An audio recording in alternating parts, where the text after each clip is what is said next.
Welcome Hey, to the Lobster Magnets Review, the only channel on YouTube that's name is constantly changing, which is terrible for SEO.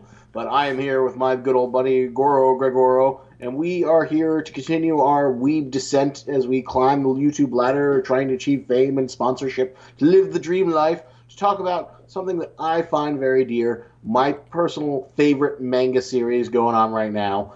Something that I love finding manga series in their Shonen Jump manga in their infancy, and nothing has like impressed me more than Promised Neverland, which has easily one of the best pilots chapters I've seen in a long time. I've been pushing this series, and we're talking about the latest chapter, chapter 37. Greg, to tell me about tell the audience a little bit about what your first encounters with Promised Neverland. well, I the very first thing I saw of Promised Neverland was in the middle of it, and I didn't think it was that good. I saw a lot of.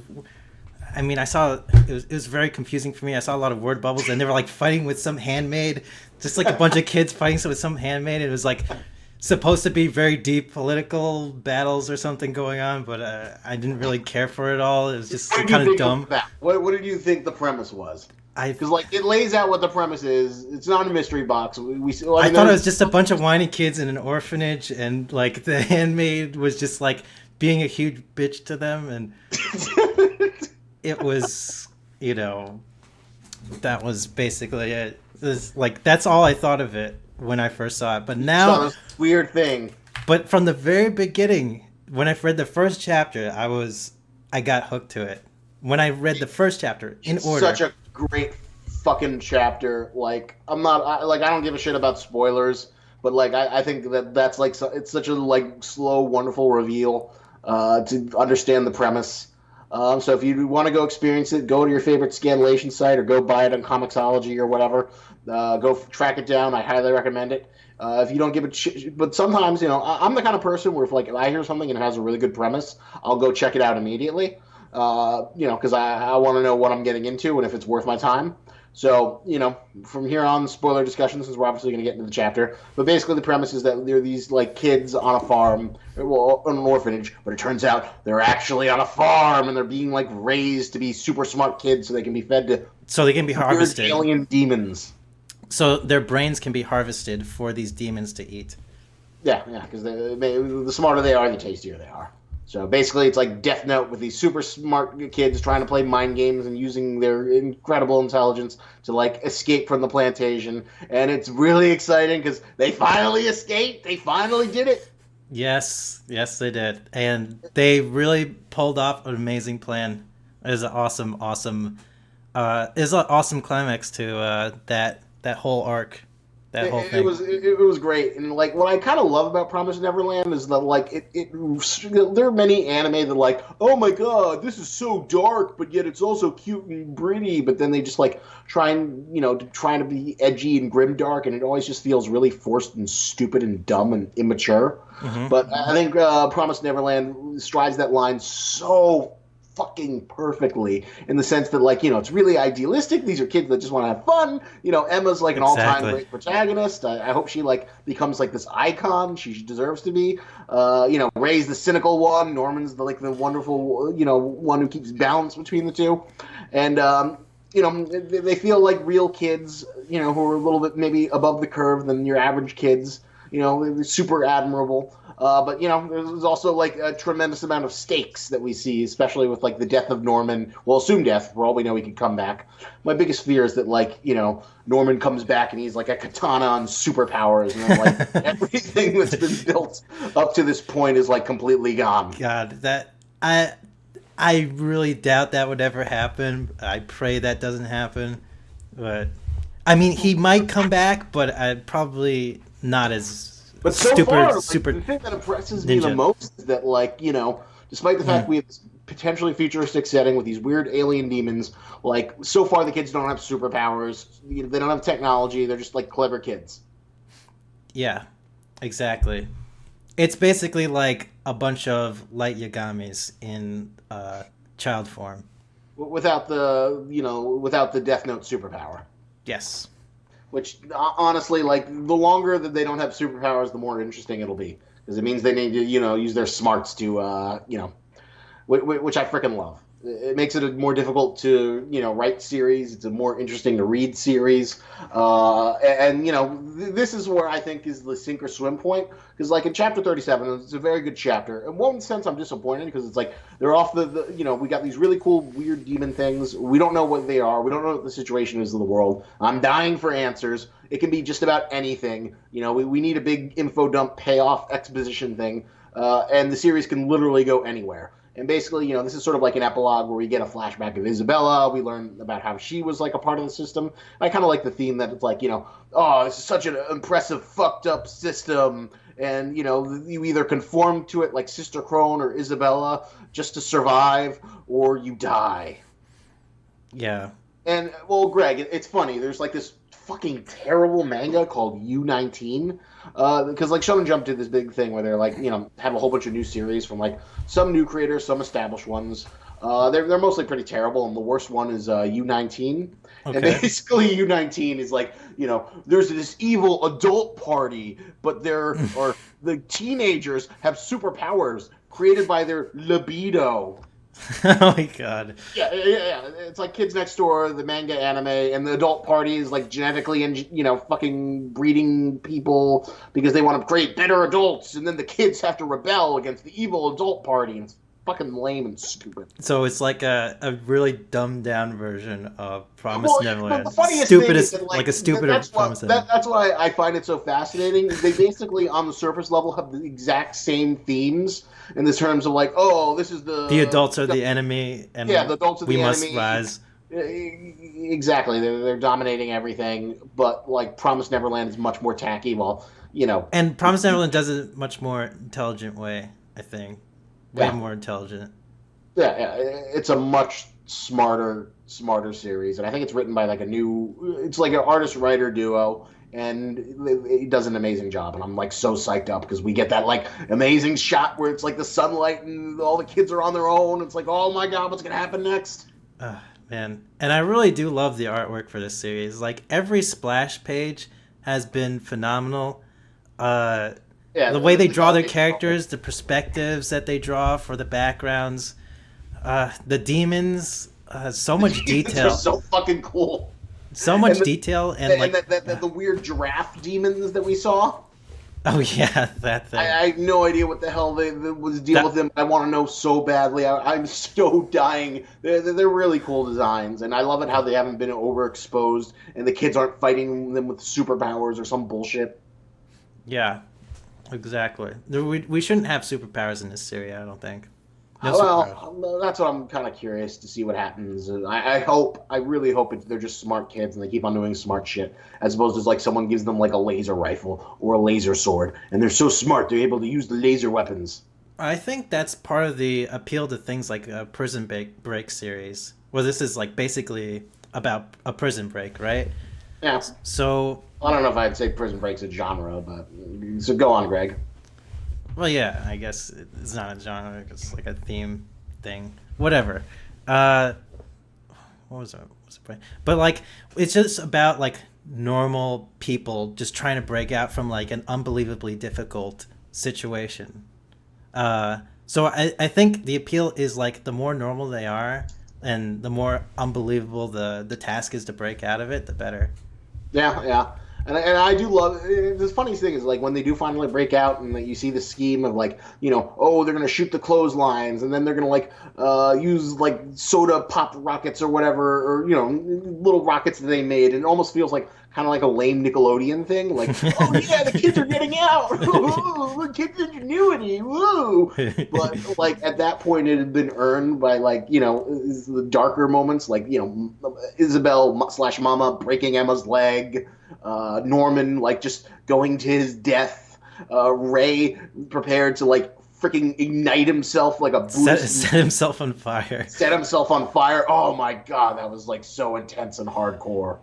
Emma and Norma's characters, Emma, Norman, and Ray's characters remind me a lot about the Naruto Sasuke Sakura dynamic. A little bit, but they're little, one like Emma is fucking useless. Yeah, I mean, Sakura. I guess you could Sakura say is sort he's of like a little useless. edgelord like Sasuke, and he's got the freaking hair. Yeah, Rei and Norman are like Naruto and Sasuke. I I mean, feel like Rei, of Norman's course, is a little more Sasuke. capable and smarter than Naruto, though, Oh ever yeah, was. of course. But like they're like probably the most they're the smarter ones, like apparently smartest ones. I guess Emma's sort of like Naruto as They well. give her a lot of good shit, like figuring out the Morse code. Like I feel like she, between her optimism and How can-do she was able attitude. to figure out how to work with all the kids was very brilliant. Like I think what I love about Emma is like, oh god, I hope they don't have a time jump and they put her in like some stupid sexy outfit or some bullshit. Oh, Like people are always saying like, oh, I want more strong female protagonists. And there you go. This is like all timer. Shower her with love and devotion. yeah. Well, Well, before she becomes some weird, creepy pedo sex icon, or who knows what happens. But it's a freaking smart series, and I hope people catch on and start embracing it. And, hopefully it'll get like man, this first arc, the 37 chapters, will probably make a amazing like first season of an anime. I know. I really would be curious to see how this gets animated. Like, what it'd be like animated. It's generally too early. Like I can't think of any Shonen Jump series that like gets picked up for an anime adaptation when it hasn't been like serialized for a year. Like they haven't even reached the 1 year anniversary. Hmm. Just think about it, Greg. 1 week per chapter. You need 52 chapters. Yeah, I guess so. This But deserves like Death Note quality animation, though. I think. I hope it. I hope it gets a good studio. I hope it like lives up to the promise. I want to see this break out. I want to be like going to cons, and I want to see as many Emma cosplays as fucking Survey Corps people. I want to see Ray, Emma, Norman cosplays all trio together. Yeah, yeah. See some Isabella cosplay. I want to see some Sister. insane person spend $1,000 to be a Promised Neverland demon. God, Sister Crone was Mr. terrifying. Crone might be potentially problematic, as long as people don't do blackface and they just like look tough and wear a wig. I think you can get away with it. I don't know. I think there's going to be like once like Promised Neverland gets a a bigger fan base. There'll probably be lots of discussions about Sister Crone and how she's like a potentially evil mama and her lips are too big and she falls into like black stereotypes that are destructive. But she gets her sort of redemption at the end by giving she has a tragic backstory. Well, yeah, she's not like painted as like a super unintelligent. I mean, she's a very brilliant character.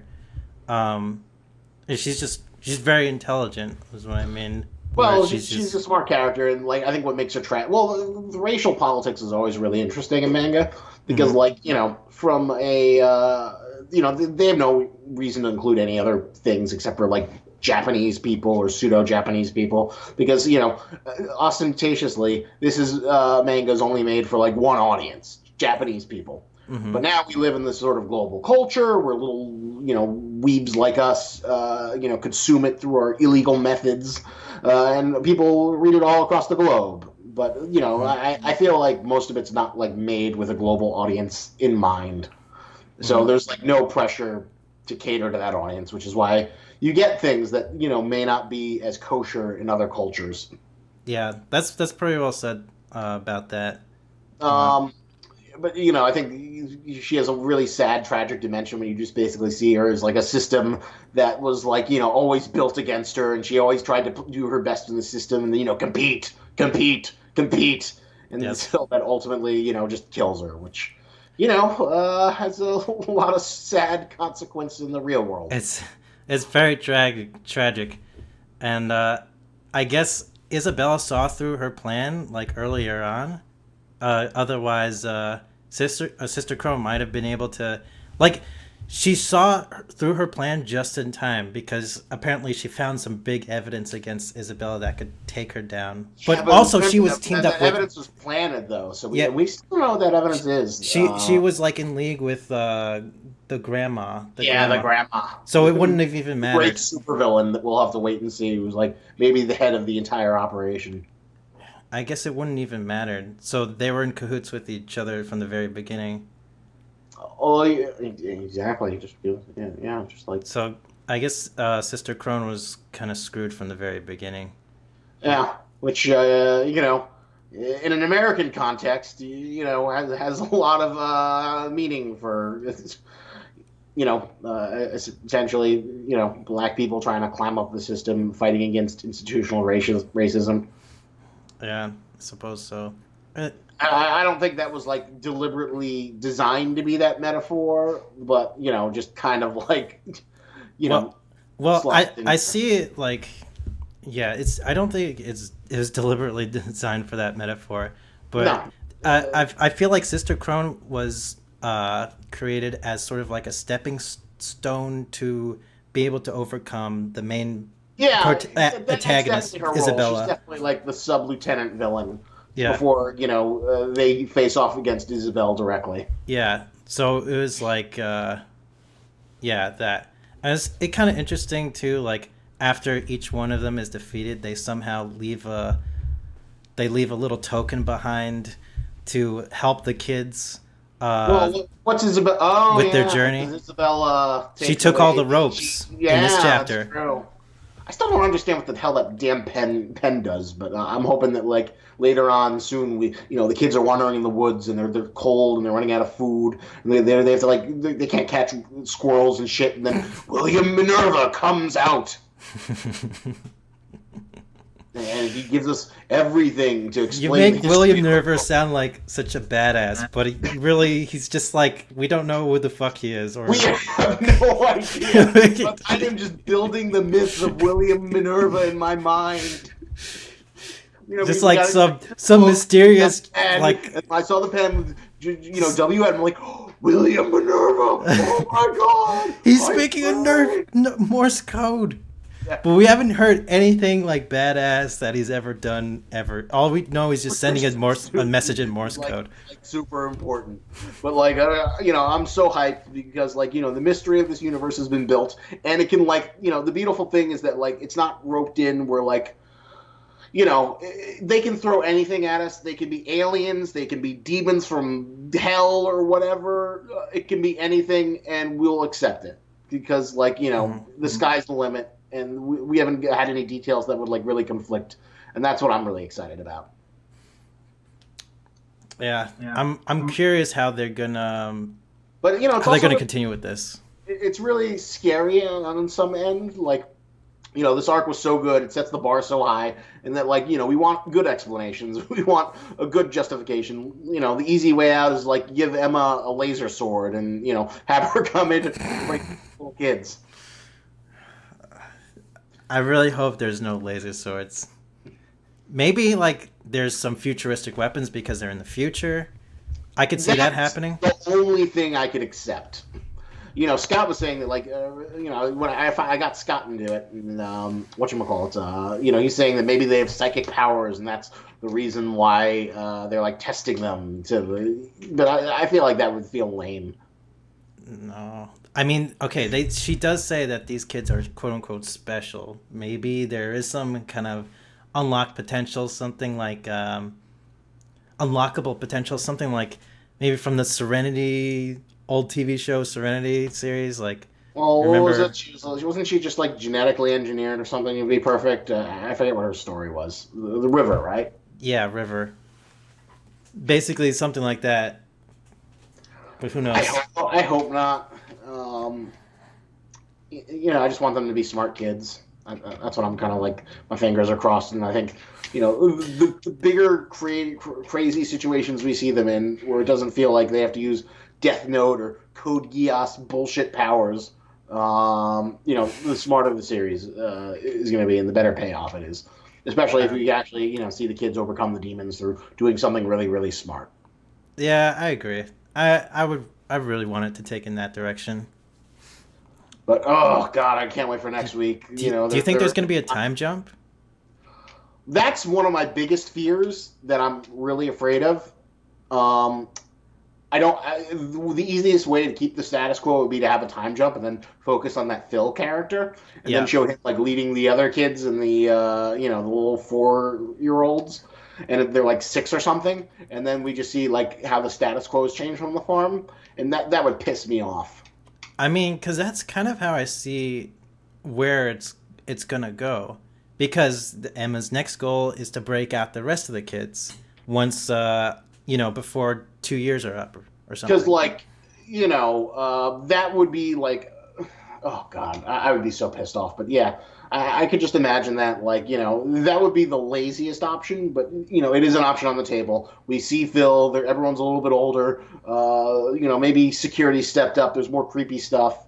Blah blah blah. Things are more oppressive. But then, when all hope seems lost and, someone's about to be plucked, then Emma comes in with ninja laser swords and breaks out the other kids. And we Uh, see, and she's like, has boobs and it's great. And we're going to like make lots of fan art of her. And oh my God, it's awesome. But, oh, that would be really disappointing. uh, Maybe not exactly like that is what I was thinking of, but basically, Emma does come to the rescue to Phil, before the 2 years are up, and we're focusing more on Phil's perspective in this point of the story. I would be so sad if they did that. I want answers, motherfucker. Yeah. I stuck with the saga Where trying would to you find like the out what that story to? stupid basement was for so many years, so long to find out what the goddamn basement, what was in the stupid fucking basement. And I was actually pleased with the eventual reveal. It was a decent payoff for considering how long it took and how much it redefines the context of the series. And now I'm ready for that for Promised Neverland.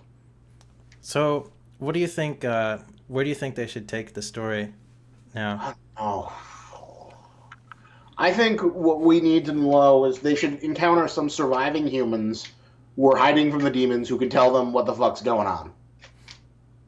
Okay. What are Any? these things called? Where did they come from? What Uh, about like Phil's perspective, like after the orphanage is burned? Or do you think we should like flash back and forth between Emma and like Phil and stuff? I hope not. Like, it's funny. There are like some people were saying like there's like if you go to like the Promised Neverland Reddit and you like look at the comments and the people are like building Phil up. It's like, oh man, Phil's gonna be a demon. Just watch. Phil's the Phil's gonna be shit. a demon. If you look around, Phil's in all the fucking things. He's in all this artwork and the cover pages. They're telling you Phil's gonna be like he's in on it, or Phil's gonna be a villain, or Phil's gonna do some stupid crap. Okay. I mean, he's smarter than most people made out to be. Yeah. But I just want answers. I don't want anything that'll delay the answers. Like on one hand, like this was a really nice chapter. I love the whole song motif, and I love that like one panel where like she sees Ray singing the song, and then she Mhm. has this freaked out expression. Where it's like, oh God, I'm raising my own child to be fed to these things. No, I think that was her realization that Ray remembered everything back when before he was born. Yeah, He yeah, that was him inside her womb. yeah. Like, Remember, they revealed that Ray has the special condition where he can remember everything from birth. yeah. So I think she freaked out That's a by good that question point. though. Did she like know Ray was her child before that, or because I figure they like take the babies from the mothers as quickly after after their birth, after they've been in the oven long enough. I imagine they don't really let them be nurtured. Yeah, because Ray said that he's taken away from the mom. Jeez. Wow. That's actually Uh, crazy. So maybe that was her first realization that yeah, Ray is actually her son. Yeah, which is like a kind of a nice, really messed up realization that you're like raising, and she did love the children and she wanted to give them the best life, but she's in this terrible system where she has to feed the I beasts. really didn't feel that like sympathetic towards Isabella. Like even after that backstory, like she still is just like she's raising the kids. She wants to give them like the best they can possibly live in their life, but she sees it as an inevitability that they're all gonna die anyway. So she's Well, just she like, lost hope. She saw the chasm and realized she couldn't get out of there, and That's the one of the core things of the series. Is the difference between those who you know see impossible odds and succumb to despair versus those who push through them. Mm-hmm. Yeah. Like that amazing chapter where Ray's like, you haven't given up, have you? And then Emma gives like the creepy smile. And they both give the creepy smile. And Ray's Yeah, like, yeah, "Yeah, I haven't given up either." yeah, yeah, exactly. And then you're like, yeah, fuck yeah. Yeah. At that point, I thought like, "Oh shit!" The plan just like went to complete garbage, and Well, it was they weren't amazing just though. doing anything. Even though like we didn't get like any big, explanations about the monsters or the demons, they still fed us more information about the plantation and how it worked, and still kept it interesting as we learned like little bitty pieces of the puzzle that like. It's not just one building, but there's actually 5 plantations, and headquarters is like actually like right there. Yeah, it was all. Everything was a lot closer than we initially thought. There was part of me that was really hoping that they would go into headquarters and like sneak around. There'd be like a Metal Gear Solid style like escape chapter where they're like overhearing the demons talking. Yeah, I think this turned out to be way better actually than This was definitely the classier, and then I love that when they like talk to the spirit of Norman. yeah, I like that too. This is like uh Norman's will, or like back in things like Death Note, where it's Yeah, like there was what? like this part where Light was like, "Oh man, what's his name beat me even after he died. Oh, This is his ultimate yeah, strategy yeah. plan." L beat me. The will of L lived on through Near and Mellow.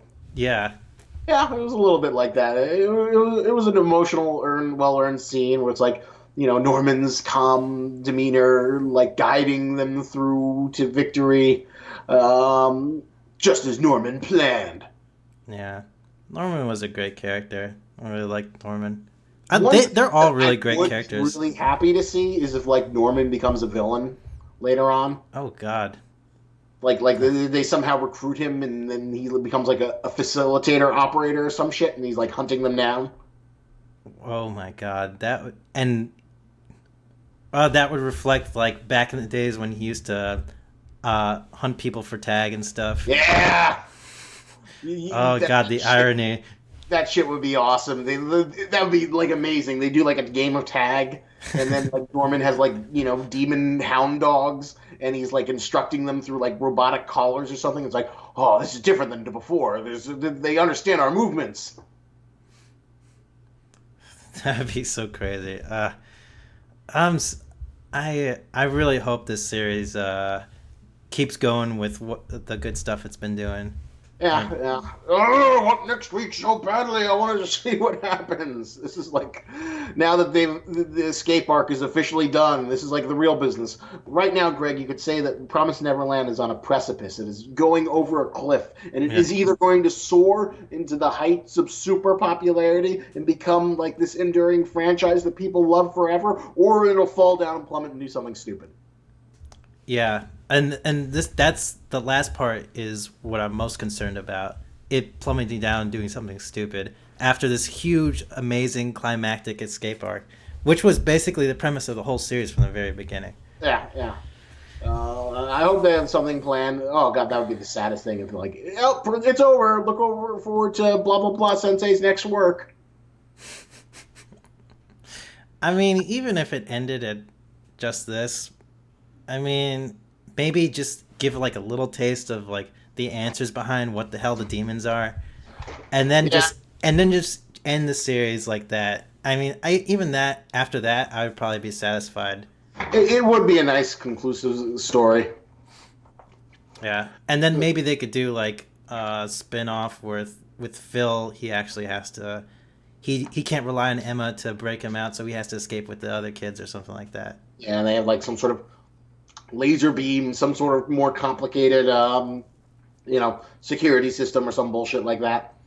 But the thing is, remember when they talked about uh, Ray said they can't beef up security because they want to preserve the mental health of the kids and stuff. Yeah, yeah. Who knows? They might just be like, "Fuck it." Obviously some shit's gonna go down. I can't imagine anything good's gonna happen with Isabella. Oh yeah. Actually, whatever they do is gonna affect the kids mentally. I wonder if they're gonna not even punish Isabella and just like repair the house and make sure the kids are all happy and pretend everything's okay. Yeah, I guess in some ways it'll be interesting to see what the fallout of like burning the house down is. Although I hope we don't like spend too much time with Phil, and a bunch of 4-year-olds. I'm a little surprised you're not even curious about the aftermath of like what happens to the little kids. I just want to know what the explanation is for the world, and I want like to learn about the demons, and I want to know what's going on. There's a lot of really good, interesting mysteries, and I want payoff. I want some good world building. I want my investment of interest and time in emotional thing to be paid off. I want something as good as the crazy, Jew Nazi Germany thing that's going on in Attack on Titan. Yeah. Yeah, I hope they come up with something really good in terms of like the world building for all the demons and stuff. So I think that about covers it. This is a good length video. We'll probably be back next week. We'll review the next chapter and discuss some more as we try and spread the love of Promised Neverland. Yeah, anybody who hasn't read Promised Neverland at all, I highly, highly, highly recommend it. Start from the beginning. Yeah, start from the beginning. Get in that. You can be one of us. You can join us, the cool kids who are like, oh man, this is the shit. Yeah. Mm-hmm. I guess it's also like really refreshing in the sense that like, there's this trend in anime where there's like a lot of fucking like really pandering stuff, where like a lot of light novel adaptations where it's like, I'm main protagonist, and I'm got the special powers, and I played the video games, or I go to the fantasy realm, and oh my god, I got a harem of the booby girls, and I got the average McAverage girl, I've got the tsundere girl, I've got the super please girl. Just... You know I'm right. I know you're talking about ReZero or something like that, right? ReZero, Sword Art Online, Master Explorer, Chivalry of his Failed Knight. There's like probably like Gate. There's like half a bajillion shows that like fall into some trapping of that. Yeah, there's a shit ton of like just sort of placating, blah blah blah blah blah blah. Oh, and then I'm gonna be the super best guy, but you can relate to me because I'm Mr. Average McAverageton, and like maybe we'll do something to make it seem like it's super edgy or more mature than it actually is, but it fucking isn't. I just find this so refreshing. Like the little kids who actually feel like kids that aren't like super sexualized and some bullshit. And it's just like really well told. Yeah. So I think this is pretty unique telling in a manga. And I really like the art style too. I think the art style really pushes this series as well. And the funniest thing is like, oh god, have you ever heard of Platinum End? Platinum End? No, I haven't heard of that. It's a manga from the the same artist writer duo of Death Note and Bakuman. Really? And I'm like excited. Oh no, you told me about that. I was reading that a little while ago. Yeah. I'm following. Oh man, it's a fucking. You're still following it? Yeah, I am. Is it really messed up? I'm gonna follow it to the end because I'm loyal to that creative duo. 2 out of 3 is pretty good. But oh man, you think this story isn't cutting it compared to this? Oh, it's like one. Let me see. Oh, okay. So first of all, there's the fact that like it starts off great. Oh my god, there are these angels and they're picking candidates to become the new god. It's like a reverse Death Note, and they're gonna be in this death game. Oh, this is kind of interesting. Mm-hmm. And they've got these powers to make people fall in love with me. Oh, that'll be great. And like so far, there haven't been any really fun mind games. And then later on, the guy gets like this Sentai thing, and it becomes like this Sentai power battle, which is just like the dumbest, most terrible story decision to just try and like do a traditional battle manga. And then it's like there's so many parts where it's like trying to be edgy with like, oh my god, look at these boobies and look at this violence. This is so hardcore. And it's like, come on, I know you're better than this. And it also, the main character is just the most boring. He's a guy who wants to commit suicide, and he just kind of gets dragged into it, and he has like no real initiative, and he's just kind of being dragged along. He's a boring as hell protagonist who's not proactive in the least bit. Even like the surrogate Light Yagami villain who's like dressing up like a fucking Sentai hero and flying around is boring as hell. And it's just like, oh, this is such a fucking slog, and it shouldn't be a slog, but like, who knows? Maybe it'll get a really great anime adaptation, just like how Soul Eater is kind of like a not great manga that got like a really good adaptation from Studio Bones and became popular just because of on the strength of that adaptation. Yeah. But like, oh, and it's like, oh my god, why aren't you doing? Why isn't this interesting? Where's the class you showed in Death Note and Bakuman? Bakuman and Death Note was so good. Yeah, like, why is Promised Neverland feeling something you do while your own thing is feeling like someone trying to copy you, but like being more edgy? Oh my god, you got a killer lesbian. How cool is this killer lesbian? She's like, taking girls and killing them. Oh, she's so crazy and psychotic. Yandere, yeah. There's a killer lesbian in this series? Like 1-2 chapter, and she's like kind of interesting, but then like she gets blown up by explosives. I'm like, oh, fuck you. You introduced like a semi-interesting-ish villain, and then you just like get rid of her in like 2 seconds, and I was like, fuck this shit. Yeah, well, it's not a good series. But I might have to catch up with it at some point, but I'm not. We can discuss it. I think we could have a lot to dissect for the Platinum End. I'm not looking too forward to it, to catching up to it though. Like there was this one part where the villain was like trying to defend someone from robbing a bank and stuff, and I'm trying to remember that part. It was a while ago, and he's basically a TV Sentai hero. He becomes Metropolis Man. He's the fucking worst. He's like the main villain of the series so far, and he's so fucking boring. Yeah. It's like, they started out with like a Death Note premise, and now it's like slowly devolving into this like Sentai battle series, and they all have like really cool armor, and then the guy likes gets really sexy armor and dumb. And then there's this guy who's like a god candidate who's like really ugly, and then he convinces people to make him like look sexy, and then he just wants to be the Metropolis Man guy's subordinate. It's dumb. He's not a good character. Bad. That's a shame. I mean, they came up with 2 really good mangas. Yeah, just like, and the art's probably still really good. Your powers are like one kill someone instantly. It's like Avira Kedavra. It's not very interesting. It's like, what's the point of doing any other spell if you just have this thing that kills people instantly? I wonder if like sometimes writers will like write out a bad story just because they want to get out of it. Like they'll want to get out of like the series that they originally came out with. I don't know. Like maybe like the Bleach guy. That's what he was trying to do this whole time. Maybe. All right, Greg. Let's end the video so it's not super long. Right. Again, watch Greg's stream on Twitch. Gorogregoro. He draws comics and other art. Read my comic, Shaman King. You can buy it at Comixology. Read the comic that we do together on Tapastic. And thanks for watching this video. Watch all our videos. Give us the like, subscribe, comment, all that good shit. Yeah. Well, climate letter. All right. We'll see you guys later. Take it easy.